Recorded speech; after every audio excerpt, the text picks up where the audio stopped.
Welcome to another episode of the Empowerment Platform, where our mission is to empower you to reach your goals, whatever those goals may be. Tonight, I have with me a special guest, a friend of mine, a business partner, Mr. Corey Seague. How's it going, Corey? Oh man, I'm all good, man. I'm glad to be on here. Man, I see you clicking that mic. I'm jealous. I'm gonna have to go upgrade my microphone. So Man, you know, Corey has a microphone that he doesn't have to mute. He just got a button where he can just click it on and off. That's it's next. just a push to stop. Oh, See, see the how push to stop. and so, ladies and gentlemen, you joining us tonight. I said that this was going to be a major, major announcement.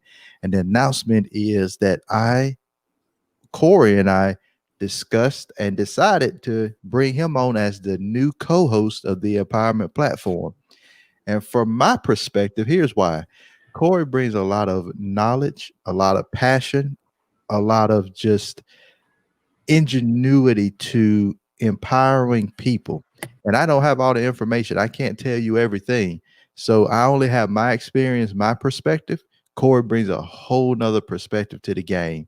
And so we had this discussion. He was like, I'm down with it. And I'm like, cool, well, let's do this thing. So you get a power-packed time period. We're going to be doing similar things. It's going to be me and him some nights going live and just chatting it, breaking it down, and we're going to interview guests as always and bring them on and just add that different flavor so you can get all the information you need. And so tonight we just want to introduce Corey. We want to talk to Corey. We want to learn who Corey is. So Corey, tell us a little bit about yourself, your background, and let's just dive right into who you are. Yeah. So where do I start? I mean, well, I'm a simple, passionate guy, right? I love to see people win. And my whole MO in life is to teach people how to lead, whether that's self-leadership, whether you're leading a team, how do you engage that team, to really push people to the next level. Because I believe within your relationships, they always use that term, your network is your net worth. Yep. And it's so powerful that we don't utilize these things. We just think that, oh man, we're just going to work and then we're coming home and getting a check. You can network and grow your team and grow your stuff so big that you got that coach, you know what I mean? You got that coaching tree if you're a leader. And then deep down inside, you just really want to take care of people and then you uplift yourself. But a little bit about me, man, I'm born and raised in Louisiana. I reside in Houston, Texas currently, because I just couldn't do it no more. I just couldn't do it no more. I love my city. I love my state, but sometimes you got to move to go get it. Like sometimes you got to go put yourself in a different environment to push yourself out of the norm. Too many friends of mine, too many people that I'm hanging out with back home, too many of my best friends back home, just kind of like existing. And so I just always told myself, like, I didn't want to be that person. I didn't want to just concede this is what I was supposed to do. I didn't want to just concede because I don't come from a rich family or I don't come from the normal household where you got the mom and the dad inside that I'm just supposed to be, right? And so I realized that at an early age that something had to change. I realized at 16, actually my brother and I was sitting on the porch. We didn't have any electricity. And so we were sitting outside because inside it was too hot. If you could imagine that, if you ever been to Louisiana, the humidity is absolute garbage. So it'll be 60 degrees, but the humidity is like 145,000. But no, so we used to spend our days outside, and man, it's just us realizing my mom's working 2 jobs. She still can't keep the lights on. I'm like, dang, is this life? Like what life do you live where you working 2 and 3 jobs and you still can't keep the lights on? And so I'm looking at other people and I'm just thinking, man, I guess you just got to be lucky to get there. Like if you get this good job, it's just kind of luck. Mm-hmm. If you got a lot of money, it's just luck. If you have opportunities, even having nice cars, I'm like, it's just luck. Like I thought having DirecTV at a certain point in time, I was like, oh, that's for the fancy folks. Like, we don't get don't get no DirecTV. We have bunny ears with the foil on top. So you can get that right. Yeah, catch that Maury. You catch the Maury, then you catch the My Wife and Kids. Depending on how early you get home, you catch the Jerry Springer. But you know what I'm saying? It's that type of lifestyle that we were living, where I'm just like, I'm not about to concede defeat for this. So I took my talents to Houston by way of football. And that's the only thing that I knew how to do. I was just like, I'm gonna make it in sports somehow. I just got to get out the city. Ended up playing at the University of Houston for a couple of years, and then I was more athlete than student, even though you call a student athlete. And so ended up getting kicked out. The NCAA said, "Hey, it's been real, but we like student athletes, like the people who actually do good in class." And so I just kind of had to figure out life after that. But long story short, I always wanted to help people. I majored in the health field. I was like, man, I'm about to change the game in health, and like that, like change doctors up, change health administration up. I'm like, man, I'm about to change the game. I want to open a clinic and all that stuff. And then I realized, I was like, that's not my calling to help people. It's reactive. Mm-hmm. And I want to be the type of person that's proactive in teaching people the right skills, the right habits, like the right self-leadership for them to take their life to the next level. And so that's kind of where, like, all the jobs that I've had, I've been in some type of like management position. And it really just, I don't like the glitz and the glamour of that position. I just truly like it because I'm in a position my scope is big enough for me to touch enough people. That's really what it is about moving up and getting to certain spots. For me, you reach a celebrity status because enough eyes are on you now, and they're paying attention. Now I can help you. You know, you reach a certain level and you say, hey, now I'm the, I don't know, vice president of a company. Mm-hmm. But it's to simply be to say, I've reached this level and the scope has changed, and enough eyes are on me for me to influence them. Because sometimes, and you know this, if you don't have a certain status, if you don't have a certain, if you ain't got the red bottoms on, they ain't paying attention. You know what I'm saying? Like, if you don't pull up in the Bentley, they're not paying attention. So, you know, it's stuff like that, you know, I've tried to elevate myself, because at the end of the day, you got to put yourself on before you put other people on, and you can only bring them as far as you've gone. Mm-hmm. So that's just my mission in life. Like, we talked about this before, and I'm saying it on the first episode that I'm on this podcast. I'm going to reenact the God's Plan video. I ain't no rapper. I ain't got no music. I ain't got a rapping bone in my body unless that music is turned up way loud inside this truck. But I'm going to reenact this God's Plan video, because I want to be able to pour into people and to pay stuff off of people, to show them like there's more in life. So yeah, that's a little bit about me, but I know we're gonna dive down deeper and whatnot. But I don't know, y'all tell me what your thoughts are. If you're vibing with me, yeah, man, let's go. I'm ready. So Corey, the idea when you're sitting on that hot porch, because I'm from Alabama, I know what the heat like. I know that humidity. I know exactly what you're talking about. And you made a determination that you don't want to live like this, that because similar, and you know, we've had this conversation similar to you. I grew up in a family where everybody worked hard, where that was what you do. You didn't complain. You just went to work. And I figured at some point, I'm like, this ain't right. You know, I honor the elders and the ancestors for working the way they did, providing. But I thought, and I knew that the path had to be different, because you saw people with stuff and you wonder how they got that stuff. And for you, you like, okay, you lucky. For me, I'm like, okay, there has to be another way. So for you, what was it? Was it something internal that kind of just, because oftentimes we don't know what pushes different people in different directions. For some people, it's a mentor. They come in contact with someone that shows them a different way. For you, what was that thing that made you think, okay, I got to get out of here. I got to elevate. There's more to life than this. Man, it really came down to like when that day on that porch is when I really was like, it clicked. I was like, something has to change. But there's other situations, because we used to live across the street from a church, and as churchly as it was also not used for the right reasons, right? It was like a duck off spot for certain folks. I remember I was cutting grass outside one time, and my man was across the street behind the church, and all of a sudden he says, "Yo, if you don't have my money by 8 o'clock, it's gonna go down." And so later on that day, we were sitting outside. It was about maybe 7:45ish or whatever.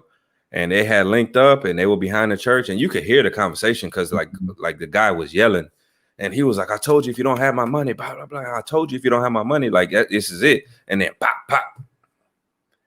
And so my mom looks at her, she was like, hey, y'all going on inside the house, like, so y'all got, you know what I'm saying, because this not where you want to be.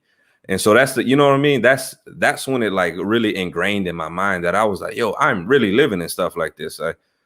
I'm in a situation where what I see in my environment is my friends aren't wealthy. They don't have the knowledge. Their parents don't have the knowledge. They're not wealthy. And I really started to formulate in my mind, okay, I don't know where I'm going to go with this. I just know I got to get out of here. Okay. And it kind of just spiraled from there. So I get to college, and this is why I keep telling people, I'm not that smart. I just work hard. But the thing for me was, once I got to college, I saw what normal families look like. I started hanging around friends who had both parents in the household. They both had good jobs. I remember having a conversation with one of my friends in college, and I said, man, y'all don't know what this struggle really looks like, because he was talking about getting an iPod or something like that. And I'm like, man, I said, dog, until you lived in a house with 4 total rooms on it, I said, you stop complaining. And he was like, man, I got you. I lived in a 3-bedroom household before. I was like, you didn't catch that. Yeah. The house got 4 total rooms in it. You know what I mean? And so that was the thing for me, was I then saw it and I was like, wait a minute. And no shade to them. I was like, if his family can make it, if he can put himself in a situation like to better himself, it was just regular to all of them. To make at a certain point in time, I was like, making $50,000 was unreal. Yeah, right. And to see that this is a normal thing. So then I started to see it, and I was like, oh, don't worry about that. I'll be there too. And so once I started seeing things, once I started experiencing stuff, then it's like the overdrive kicked in, and I was like, boom, I got you. Because all I had to know is it can be done, and it's not luck. And there are people out here really making moves, and there's really people that are taking themselves to the next level. So it started in high school, and I was like, yo, something has to change. I went to college, and I was like, boom, that's the blueprint. Because I literally, my life, I don't try to reinvent the wheel. I just look at other people and say, okay, how did you get to where you got? There's a set of principles, or there's a set of steps that you took. I don't need to reinvent the wheel. What did you do to get there? I'll just put my own spin on it. I'm gonna put Corey on it. And they say that, success leaves clues. Yeah. So everybody that has been successful, they have left those clues, those breadcrumbs, whatever you want to call them, for us to be able to follow behind them. Now, so once you made it, and we are continuously growing, we continuously learning, but once you got to a situation to where you're like, okay, this is how I can better my life, this is how I can move forward, what made you want to reach back and bring other people with you? Yeah, it was always my care. Like, I'm gonna get real with y'all real quick. I'm gonna get out the corporate mode. So it really was, there's a code to the streets, right? Like, you take care of your people. There's a code to the streets that, like, you always take care of your friends, you always take care of your people. So for me, I then had to, which was also, and we'll talk about this a little bit later, but it was also a detriment to myself. I said, you know what? If I did it, everybody can do it. So then I started looking at, okay, who can I help? Because shoot, if I can go to college, how many people can I help go to college? Mm-hmm. If I can get this job, I mean, Tyrus, we were at a certain point where making $15 an hour this was unreal. I was like, oh my Jesus, life is good. Right. So I wanted to reach back down and be like, hey, can you, like, come on up here with me? Because it was just ingrained with me from football, from just hanging out with my friends, from where I grew up, that you took people with you, and you don't just leave people behind. And again, it was a detriment to me. And I guess I'll just talk to it a little bit right now. It was a detriment to me, because I then had to realize, as something clicked in me for me to do better, something clicked in me when I saw that it could be done. It don't happen for everybody. So you can waste a lot of time trying to pull people, and they're just gonna become anchors in your life. And you so busy trying to pull that you're failing right now. So yeah, that's where it clicked for me. Like I just need to pull people up because I'm one person away. Somebody listening to this right now listens to a gem that I dropped, listens to the story that I have, listens to the step that I took, and then it clicks for them and says, oh man, I could do that too. So I closed my eyes when you said that it could be a detriment, because that is so true. There are people, and I know that you know people, and I know people as well, that no matter how much information you give them, they just will not change. Even when they see that you have become successful. Now, there are a lot of reasons behind why that could be. Some people feel like they don't deserve it. Well, I just don't deserve it. They don't believe that it can happen to them. They don't believe that they have what it takes. But every single person on the planet can elevate from their position if they put in the work. And that's another thing. A lot of people just don't want to put their work in. Everything seems lucky. Everything seems success overnight. Everything seems like, oh man, they just blew up. But none of these people that you think just blew up actually did that. They've been putting in work over years and years and years. And I think that for people like you who definitely want to reach back and bring people along, you can get into those situations where, hey, now these people are anchoring me and I can't even move forward because now I'm held back and I'm trying to bring them with me. And so as you begin to grow, and where we met almost a year ago now, yeah, in Michigan at Game Changers, shout out to ETA and the Game Changers crew. We met there, and that's kind of where we just talked and we vibed off of trying to become better people, trying to become speakers, get certified, elevate our voices, share with our message with the world. Talk to me a little bit about the assessments that you have taken. Talk to me about how those assessments opened your eyes to who Corey is and how Corey can use his talents even or in a greater way than what you were using them before. Yeah, I mean, the assessments have been pivotal. I mean, if you haven't taken them, like sign up like today, right now. Drop a link somewhere. There's at the bottom. Like I'm telling you, change the game for me, because a lot of people, myself included, I do a lot of self-exploration. I do a lot of like information digging on the inside, because I always try to look at things and say, what did you do? How can you figure this out? How do you need to move in this situation? Because a lot of people push it on other people to say, well, you did. It's not my fault. You should have done. I always try to look at myself first before then I start being like, well, what external factors actually happen? But the assessment specifically, like the insights and whatnot, that helped me so much, because I knew at that point something kicked it back out to me and said, you're 99D, you're 99I. And then even with the insights, my I dropped a little bit naturally, but the adaptive still showed that like I'm 99I, right? So for me, it let me know how to pivot in certain situations, because and a shout out to her, was at work one time, and we had to like kind of co-manage this new hire position, and it was like magic. And so I was like, man, what is the reason why? And then I took the assessment. I was like, she must be a C, because she had the list and everything was in order.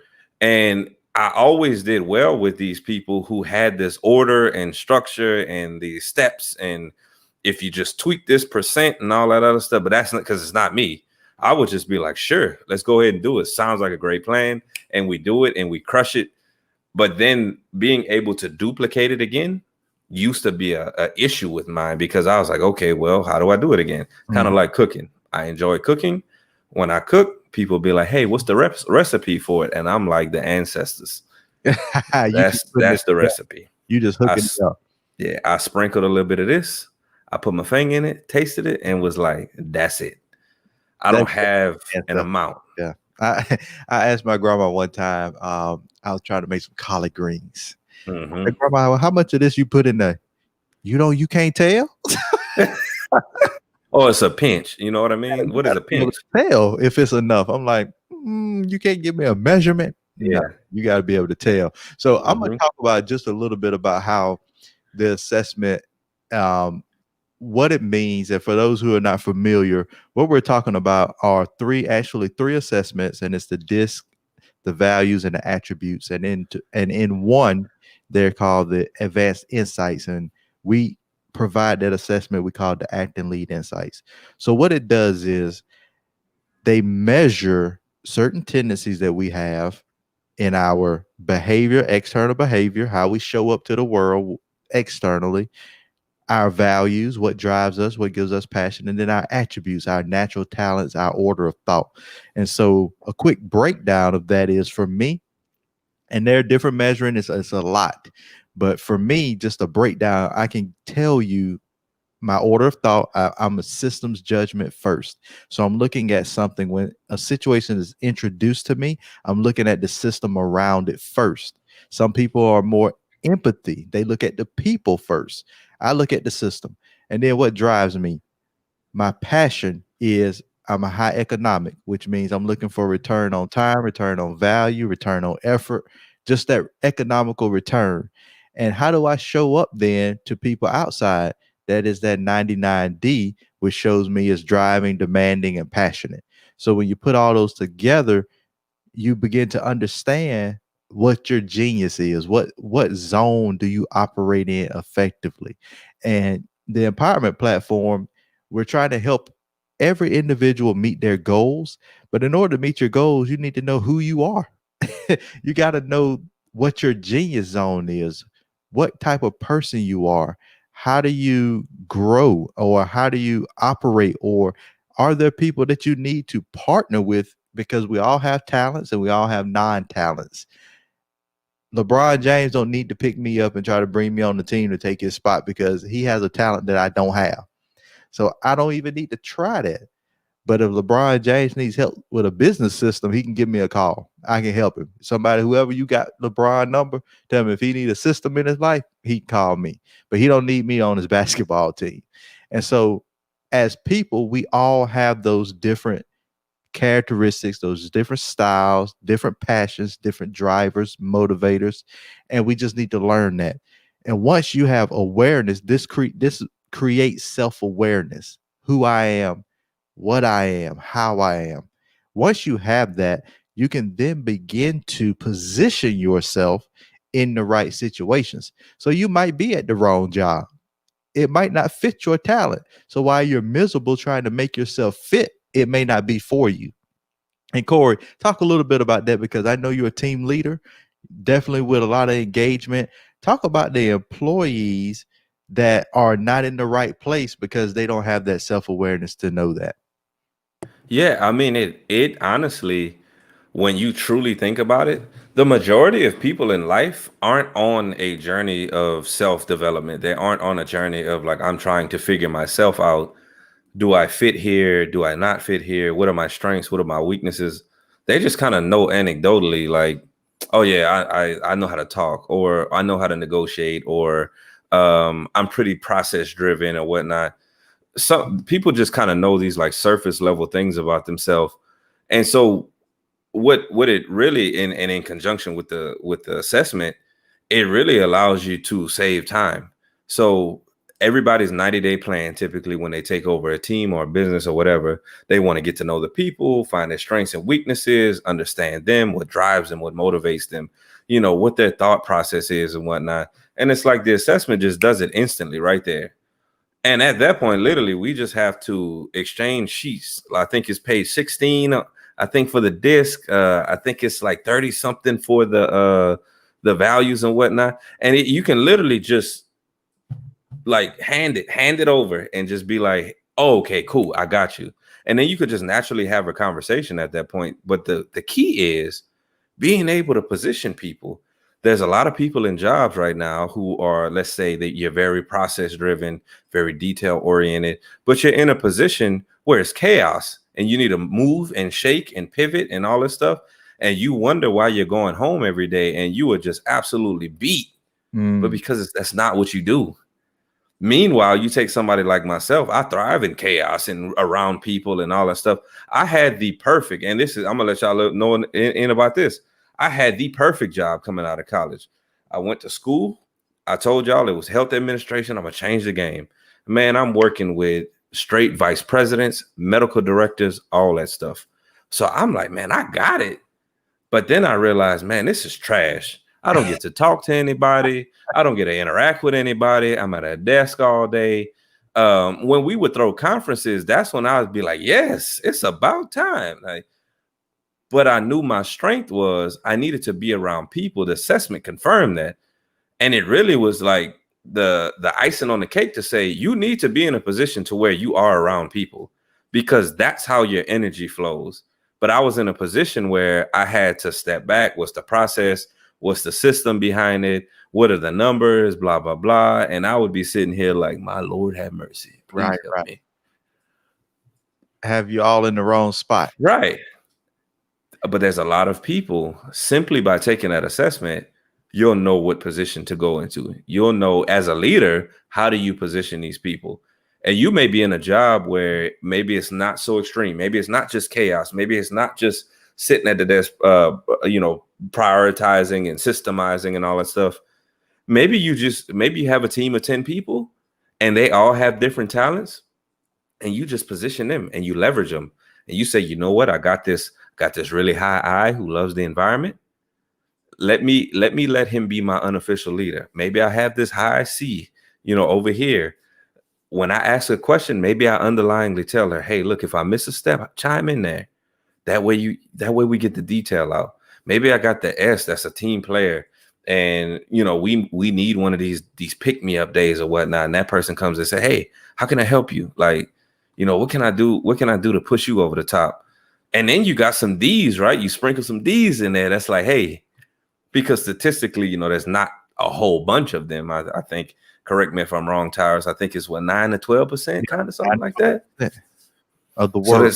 So population ain't that big, but you get you some D's in there. That's like, hey, this is the goal. We gonna hit this goal, right? They're demanding like that. Hey, we're not just gonna hit it, we're gonna exceed the goal.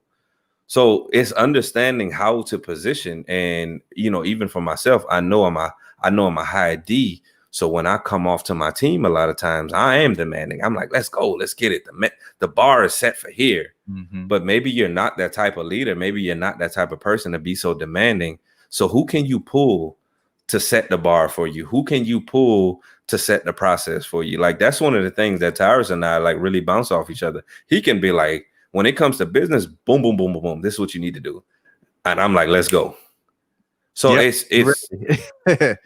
it's vital. So, and when you're listening, this isn't just a business tool.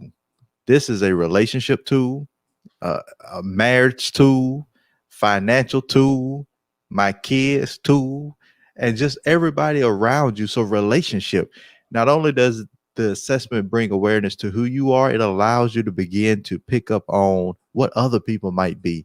And I want to just challenge people, because we always hear the golden rule, treat others how you want to be treated. And that's just not true, because everybody has a different perspective, a different behavior, and a different way they want to be treated. So I need to learn how to speak other people's languages. If I went to China, and I'm not talking about some city where they speak English, but if I went off somewhere in China, in one of their deep in the country, we'll call it the country part, and I try to speak English, they're gonna look at me like I'm crazy. And for me to get mad that they don't understand me wouldn't make sense now, would it? That wouldn't make sense. They don't understand me because I'm not speaking their language. And so this goes even when you speak the same language, but I'm speaking the language to a C person, which means I give just a shortcut version. I give a bullet point. Hey, let's do X, Y. Well, they're like, well, let me correct it. Let's do A and Z. And they're going to ask me, what happened to B, C, D, and E? What happened to elemental P? Right. You skipped something. I shouldn't be mad at that person because they've questioned that I skipped something.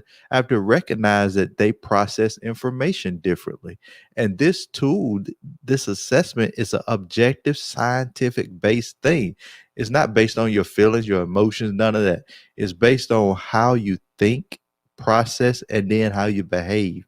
And so as you utilize this, this is where the empowerment comes from.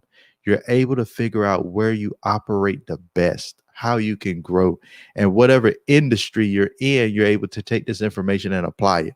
We have had guests on the show that talked about investing in real estate, ATMs, marriage. All of these different people operate in a specific genius. What is their genius zone? The assessment tells them that. What is your genius zone? And now I want to pivot a little bit from that. And we did a live this weekend. We talked about Black Friday and how most people want to come up and they want to go shopping. I hear it all over. I'm going shopping. I don't know how we gonna go shopping. Corey, talk to us a little bit about investing in yourself versus investing in somebody else. Yeah, I'll be honest with you. I think that, and we talked about that this weekend, you have to build your name before you start building these other people's name, right? Shout out to Terica for that. But you gotta really think about building your own name, because there are so many people out here that you buying TVs every year. You buying these random gadgets every year. You done bought 42 Apple Watches. They do the same thing. They might have a better little screen or something that you can flick on. But you have to start understanding, like, once you start to build yourself, and I get it all the time, and it's not to toot my horn, Tyrus, I'm sure you get it yourself. They be like, oh man, how are you so smart when it comes to such and such? Man, when situations arise, you just cool as the fan. Like you don't even panic. But I know who I am, and I know if chaos comes, this is typically what I need to be aware of. If even down to the science of, when people ask me, how do you think that looks? I'm like, does it work? Okay, cool. Real practical. Right. And so I had to understand that about myself, because I always would get frustrated. It'd be like, well, how do you think this looks? Does it work? Cool. Let's move on with it. Like that's just me. But I know that if I lack in that space, then I might need to go run this by somebody who actually cares about what this look, or they have that creative mind to be like, well, what if we tweak this? Like that interior designer, right? Like if y'all go through my house right now, I got a couple pictures up, I got some things up, but it looks like a man lives here. It looks like a practical man lives here, I should say. I don't have all the throw blankets and the photos all over and the 7,000 gallery walls. I don't have all that, but I know that's just me. I'm very practical. Does it function? Cool. Let's move on. And you know what, Corey? That is why in our partnership, it's three of us, because me and you think a lot alike on a lot of things as far as practicality. Our partner, Aisha, she thinks about the aesthetic part, what it looks like, how the words fit in. All we want to do is get the message out as quickly as possible. But she goes in and, okay, make sure that it actually sounds good, it is written well, and it has some great graphics behind it. So if you are a person that knows that, hey, I don't really care about this, you might want to surround yourself with people who do care about things and can at least point you in a right direction or give you a different perspective. And so I'll let you keep diving into investing in yourself. No, and so you brought up relationships, right? And so one of the things you mentioned the other day was, you said, you know what, you should really have your circle take that assessment, because then you know how they act, you know how they fit into your life. At the end of the day, when you come together, there's a common reason why, I firmly believe this. There's a common reason why y'all hang out together, y'all develop this relationship. But again, if your network is your net worth, how do you help them take themselves to the next level? A lot of your friends aren't engaging in these self-assessing situations. So what if I got a friend who, for example, is another high D? I was one of my friends. She ain't took the assessment yet, but I'm sure she is going to come back as a high D, because she's very demanding. This is the goal. This is my opinion, blah, blah, blah, right? So I need to know how to interact with her at that point, right? So it's like you run into some certain people and you're like, why do they act like this? Right. You talked about relationships earlier, right? Your husband or your wife, you might come home and spit 40,000 questions at them, and they're like, whoa. But what you don't realize is that they might be a high S. So maybe you ask them one question and let them process that, and then move on.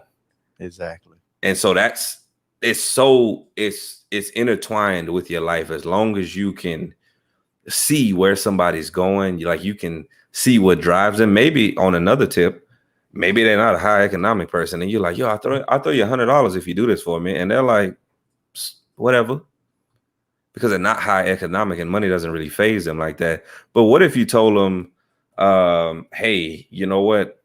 And this is a true story. I have an old associate of mine. As long as I said, hey, can you become creative and can you draw this or can you decorate this or something for me? She was like, let's go. Say no more. We're good.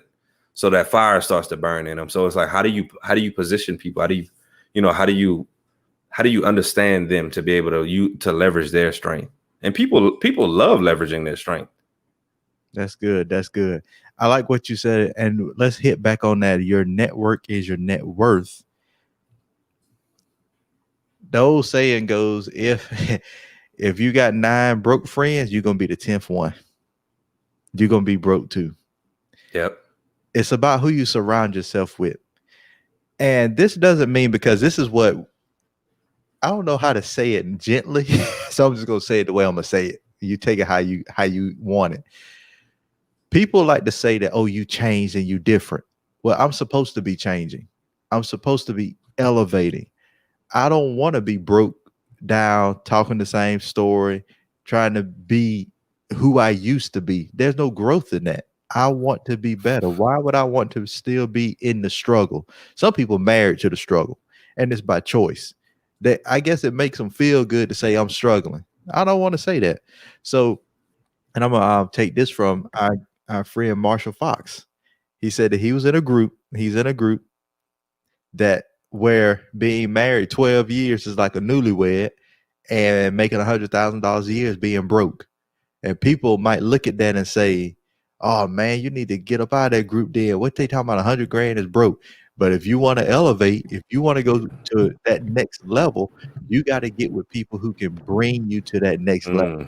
So why myself, just talking for me, if I've been married 11 years and I'm having struggles or I'm trying to figure something out, why would I go to somebody that's been married 1 year to ask them questions? Why not be in a group surrounded by individuals who 30 years in the game? Because they done seen some stuff and they done some stuff. Experience is the best teacher. So not to say that some people don't have experience at younger ages, but you ain't been through enough. Right. Have you been challenged? And so when you surround yourself with the right people, they will help elevate you. They also say that you should not be the smartest person in your group. If you are, you in trouble, because there's nothing to bring you forward. Most billionaires or rich people or wealthy people, however you want to put it, they all say, I don't want to be the smartest one in the group. Let me surround myself by other people that can elevate me, which is why both Corey and I are surrounded by other speakers. We are in other groups. We are in masterminds. And there comes the thing that I want Corey to talk about, investment. The thing that you have to do in order to put yourself in the right position to elevate and thrive. Nah, so man, that's so deep, because when I think about, and I'm trying to say, because you said something to the effect of, man, if you're married for 12 years, that's a newlywed. If people make $100,000, that's broke. Here's the message that I get from that, though. If you're at a certain point in time in life, Mike Tyson said this, you're going to get punched in the mouth, and you are all good until you get punched in the mouth. But what if you surrounded yourself with some people that after you got punched in the mouth, you knew exactly what to do? And I think about football, for example. They teach you how to take a hit.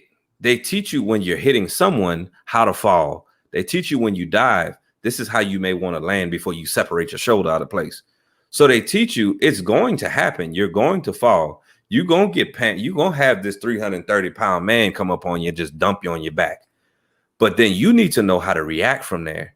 So if I've been married, I have not. If I've been married for 12 years and I'm going through something, but all my friends have been married for 25, 30, 45 years, and it ain't nothing for me to say, let me lean on my network. I got punched in the mouth. How do I act now? How do I bounce back from this? Right?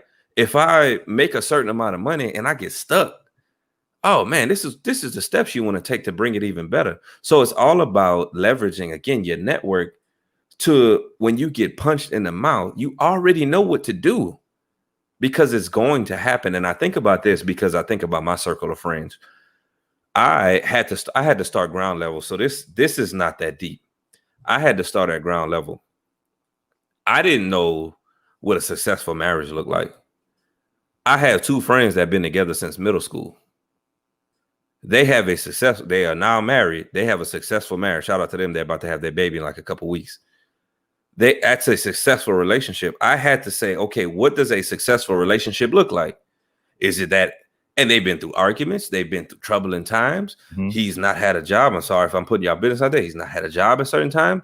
But I want people to be able to pull something from this because I then saw it and was like, well, yeah, one argument's not going to end the world. Right. Well, yeah, even if you're down on your times, your woman should still be able to uplift you.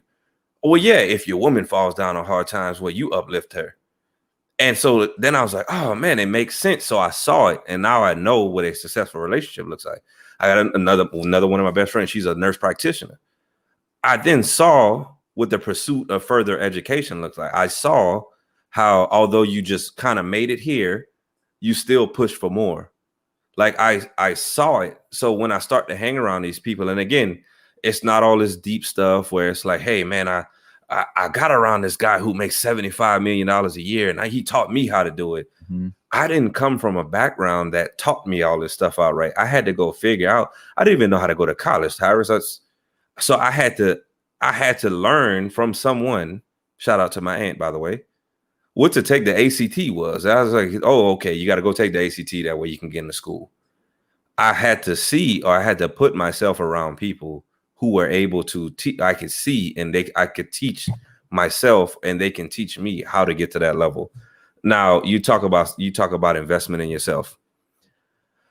And you talked about how you don't know how to let this out without hurting somebody's feelings. So I'm going to try to let it sting less. You have the money to invest in yourself. You choose not to. Talk about that. Talk about it. You got money in your savings account. You just bought a PS5. You just bought an Xbox X, I think it is. But you choose not to invest in yourself. The average person on Black Friday, or I should say for the holidays, spends $1,300. But you've been talking about how bills been tight all year. Ooh. But you just bought $1,300 worth of stuff. You have the money. You choose not to do with. And as Steve Harvey says, you have not because you ask not. And I want you to start to ask yourself, am I truly starting to invest in myself, or do I like the idea of talking about investing in myself? So we all know those people. And I'm going to kick it to you right quick. We all know those people who, man, I'm moving and shaking. I'm about to do this. And they got the little Birdman hand rub. And they're like, yeah, I'm about to get into this business and I'm going to make $1,000 a week. And then I'm going to scale it to $100,000 a week. And then I'm going to be a millionaire in 6 months. And then you go up to them in 3 months and you talk to them and you be like, man, how's it going, man? Oh, man, well, I just kind of, and they still Birdman hand rubbing. But they're like, oh, man, and it's a bunch of excuses as far as what you didn't even get started yet. Right. So that's all I'm saying to y'all. If y'all, I'm trying to think of a way to let it sting less. You don't invest in yourself because you have. I'm gonna say this not because you haven't realized where you could take it from. That's I'm gonna say it for some people who's probably upset on the other line right now. I say let them be upset because sometimes tough love is the best love, and you and I both know those individuals out there that. Man, I seen it on Facebook like 3 times from folks I know struggling, but they got a new PS5. Let's just use the PS5. The PS5 what costs $499 if you buy it? $499. If you buy the games, they're gonna be $60+. Right. So, man, this is a whole nother episode that we can get into talking about the poverty mindset.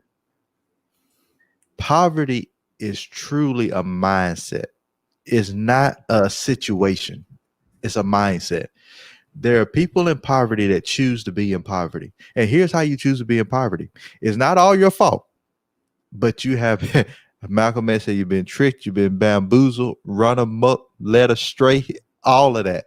Because you feel like that in Christmas time, I need to go spend all of my money to get my kids a object that cannot give them anything. It's a liability to you. And not only do you go spend your money on it, you don't even have that money. Most people go get a credit card and put that stuff on the credit card.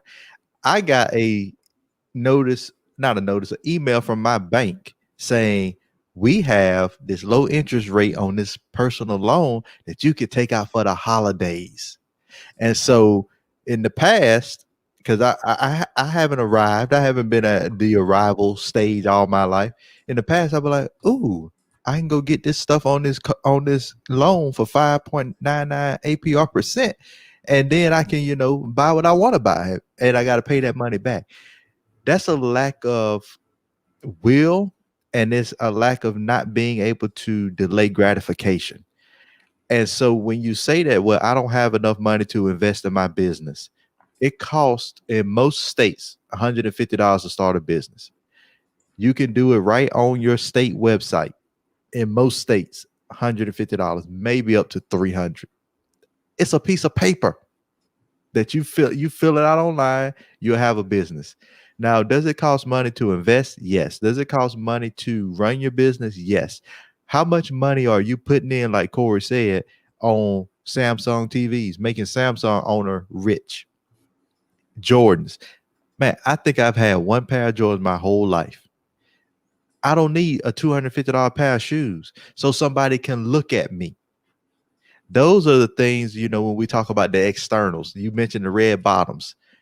Oh, they got red bottoms. And what? So what? How many stock shares do you own? How many assets do you own? Now, if we really want to get deep into it, we want to get down to the dirty. Your 9-to-5 job, shout out to Jamal, Jamal King, 9-to-5 millionaire. If you really want these liabilities in your life, don't buy them with your 9-to-5. Take your 9-to-5 money and buy assets, buy stocks, buy real estate, buy you some precious metal, some gold, something that will give you a return on that money. And then you can take that money and go buy your liability. If you want a new car, a long time ago, shout out to Mark Owens. He was like, if I want to go buy a car, I'll just go buy a rental property and let that payment from the rental property, the rental money, pay for my car payment. Why would I buy the liability first? See, oftentimes we're not even in the game. We ain't even in the building. There's a game that's being played globally. And most people who say they're broke or I just don't have it, man, or times are hard, not only do you not know the game, not only are you sitting on the bench, you ain't even in the building. Like there's no awareness around it. So the empowerment platform might get real for a little while. We might get real hard because we want you to realize that you too can enjoy these things if you learn the game. And you got to be willing to learn the game. I might not be able to buy those red bottom shoes right now.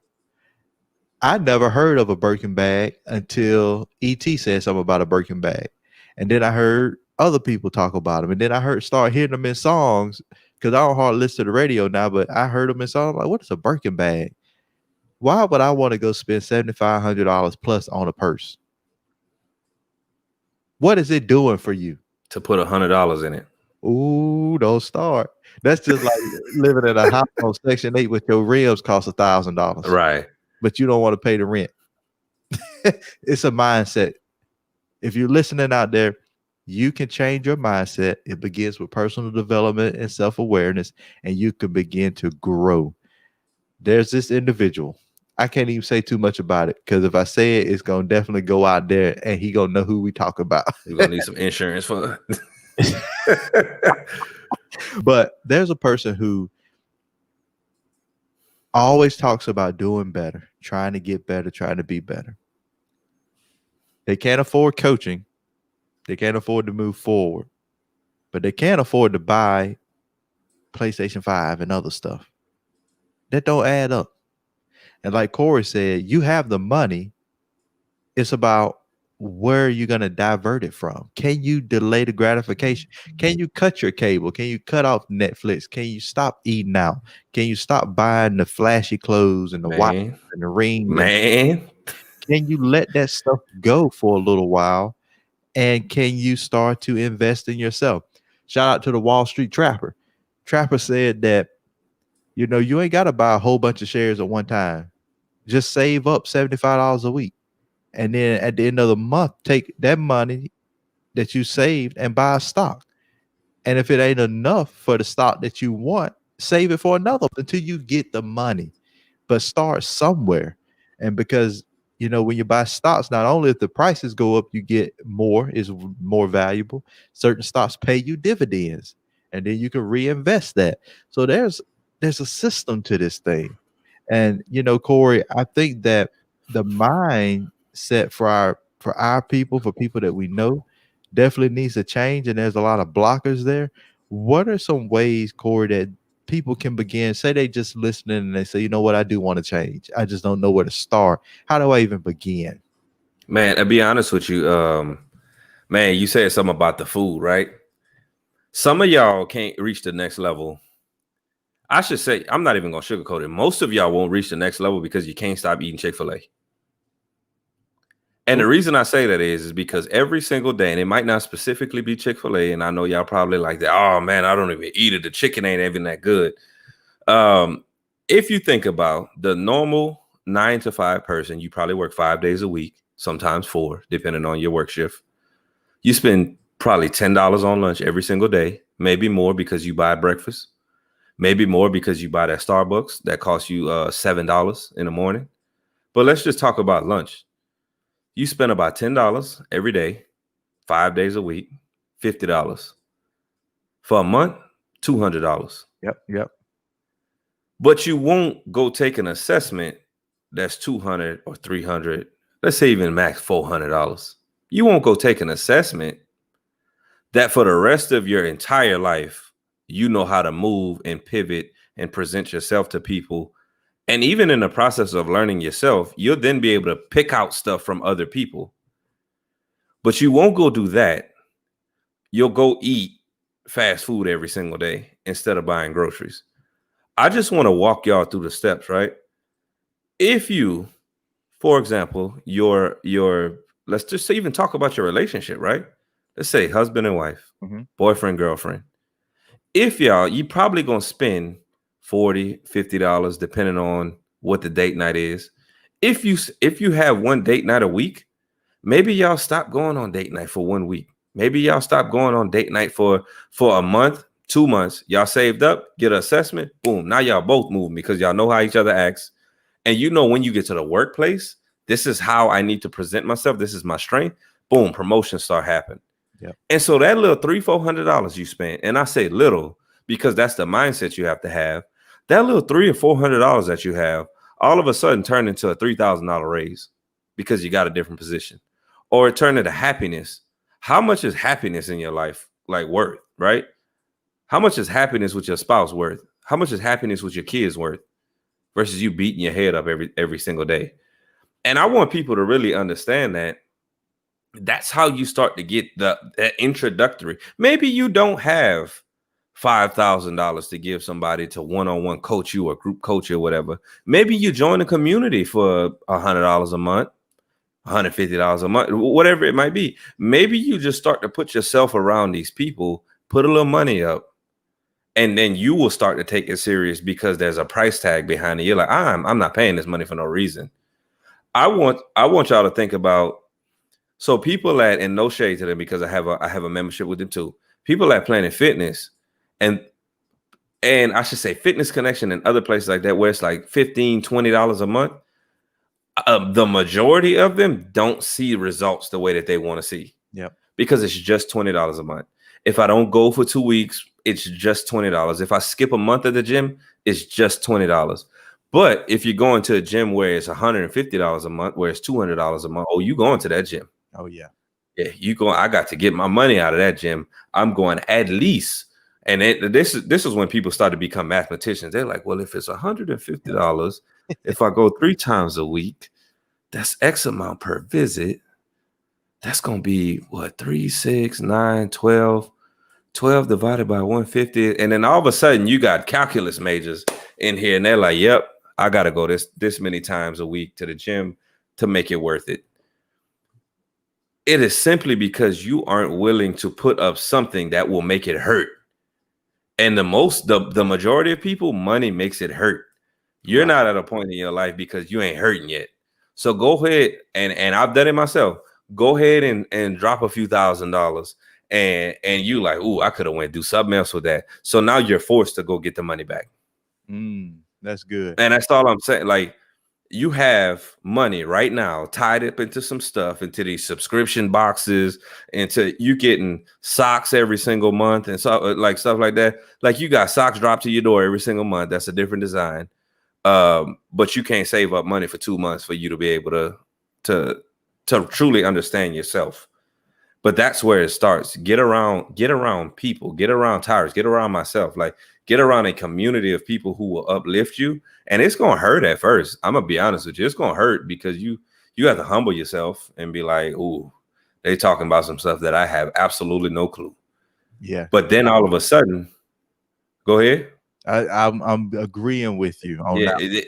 But all of a sudden, 2 months later, people are coming up to you like, oh man, you really know what you're talking about. And in the meantime, you like, well, I don't really know it like that.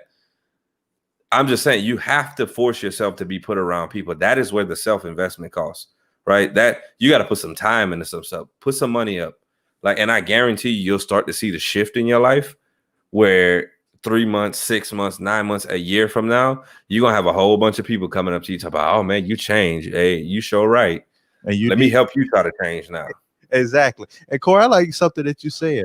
You said that they may feel, uncomfortable, out of place when they get around the new circle because I don't know anything.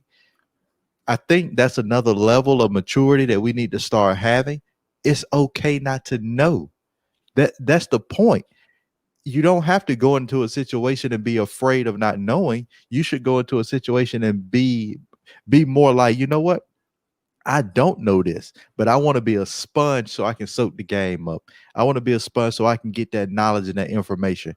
I want to change. I don't know where to start. Be honest. I think people have a hard time, and I don't know where it comes from. We probably had to go into some psychology, some therapy, something. We might have to get a therapist on here. I had one on before. We might have to get another one. But why people have such an issue with just being honest with themselves and where they want to feel valued.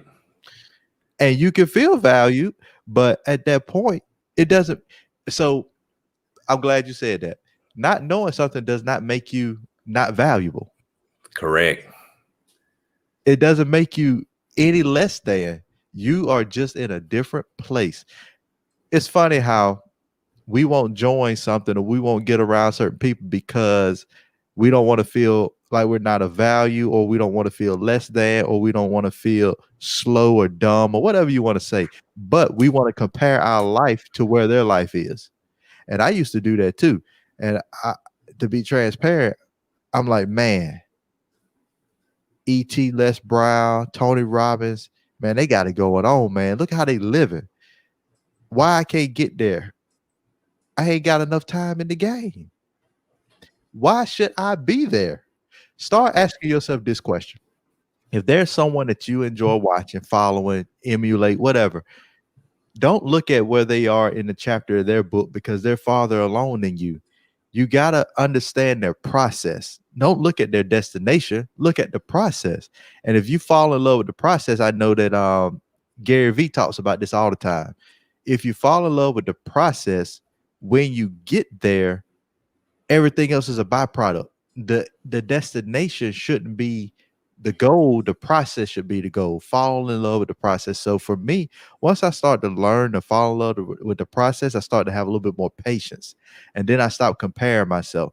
I think this is where Instagram hurts a lot of people, where Facebook hurts a lot of people, especially when you're looking at that external lens. All you see is the flash. All you see is the shine. All you see is the success. And there's a picture that circulates. It's an apple sitting in front of a mirror.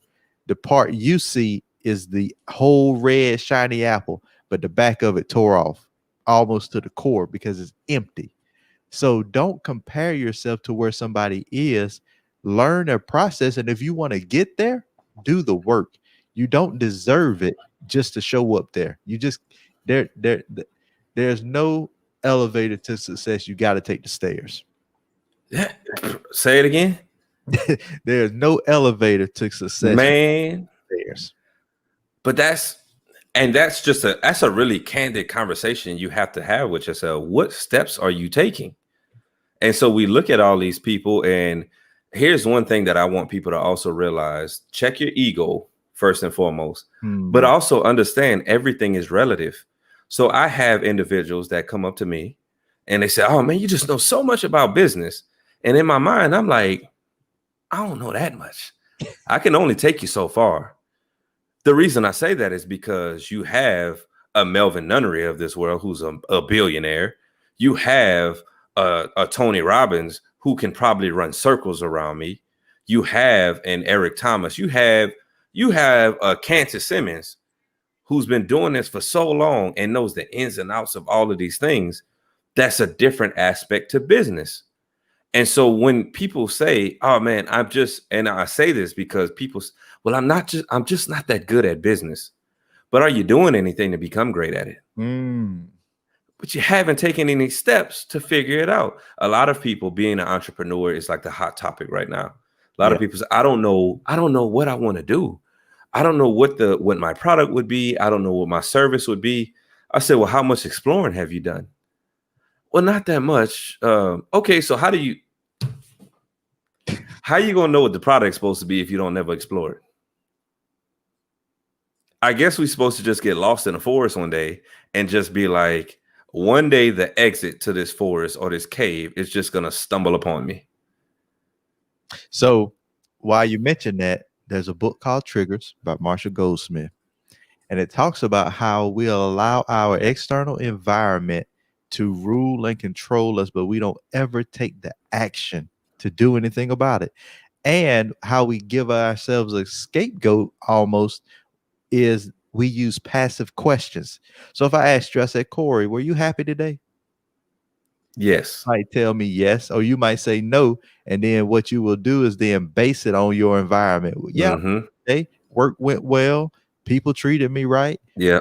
Or I'm not happy because people at work did this to me.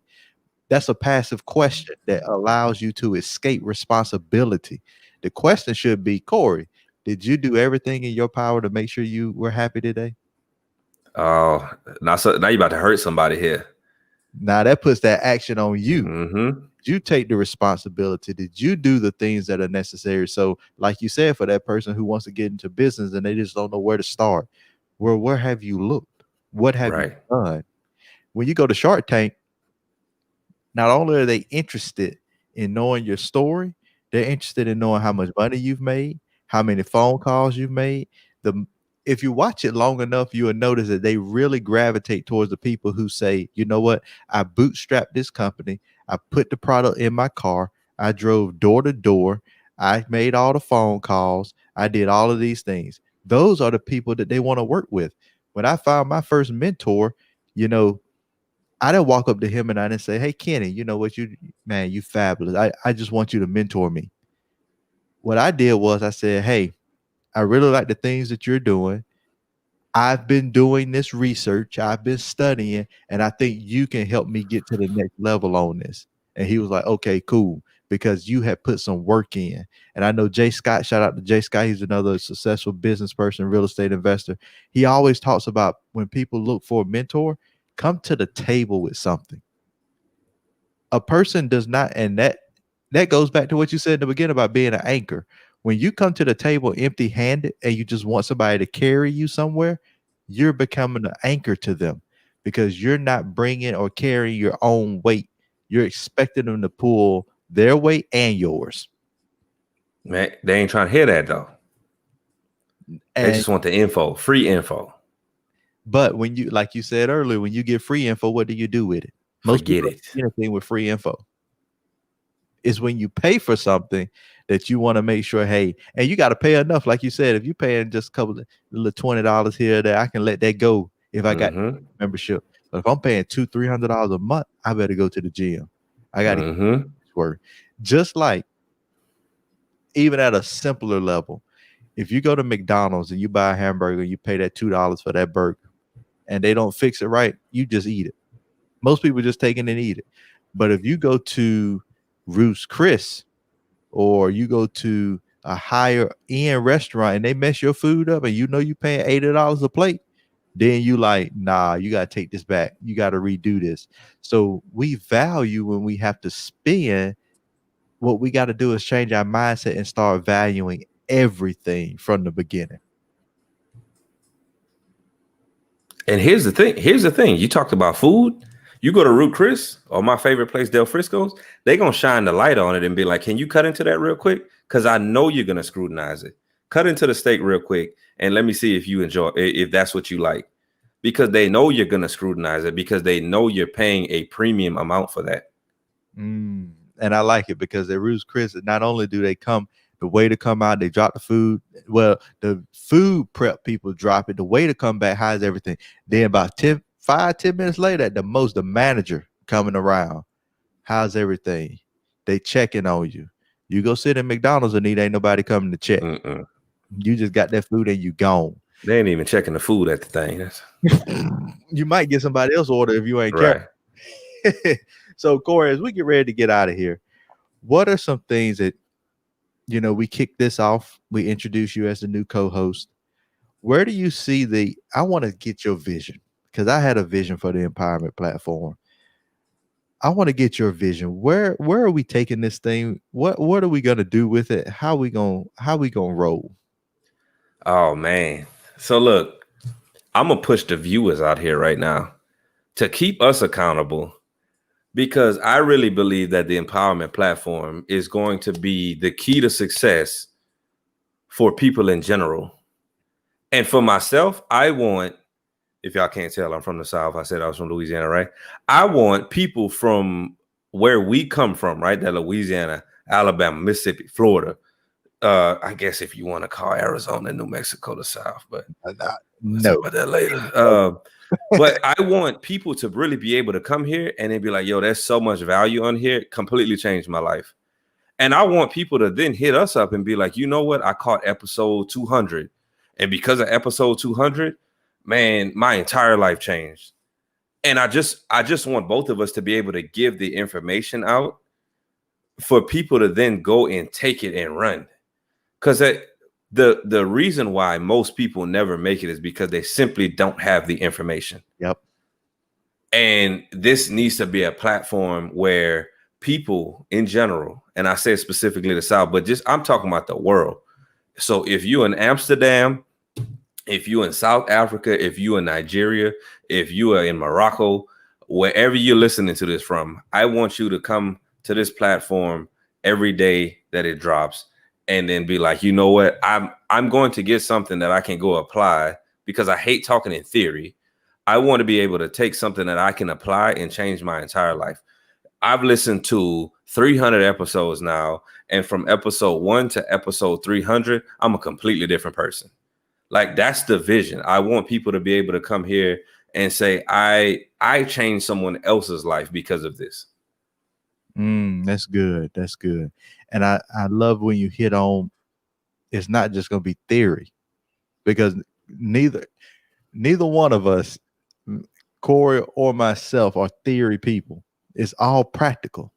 It's all practical. We are giving, and we want to give people these steps to do this. This is not for me, it's not a theory thing to give you an idea or a dream and then let you just wander around the world trying to figure it out. That's what a lot of people do, and they just never get anywhere, and people quit. Because Jim Rohn talks about the law of diminishing intent. When we are very excited about something, when we really hyped up and we intending to do something, that's the best time to do it. Because if you don't do it, then your intent starts to diminish over time, and then it just disappears. And next thing you know, you work the job for 40 years and you're unhappy. We don't want that to happen to you. We want to give you practical information that can change your life tomorrow. That's why it's so important that when you log in, when you jump on, when you watch, drop information, drop comments, drop questions in the chat so we can help answer those questions and help you move to the next level. That's the whole purpose. I mean, me and Corey ain't on here. We can talk to each other on the backstage Right. and not go live and just bounce ideas. But we want to come out and give that information to you so you can begin to change your life and get to where you want to be. I don't know how many people I've watched just say, you know, I had these great ideas. I wanted to do this, and then they don't do anything with it because they're either stuck or they just don't know how to go to that next step. And no knock on all the other podcasts out there. I watch a lot of them. They be theory. This is what you might be able to do. Here's high level theory. It's so easy to get in this business. And then when you start doing research, you're like, that ain't that easy. It ain't that easy to do that. It ain't that easy to actually jump in and do this. Everybody wants to be successful. Deep down inside, it was Dr. Miles Monroe. He said, everybody wants to connect with a winner because deep down, we all want to be a winner. And if that's true for you, now it's time to take action. So, Corey, I want you to wrap us up. I want you to take us out and definitely mix that action with leadership when you take us out. Yeah. So look, I know we gave y'all a lot today, but I really want you to think about, as we go into further episodes and even the stuff that we've given you today, realize that the best thing that you can do is actually do.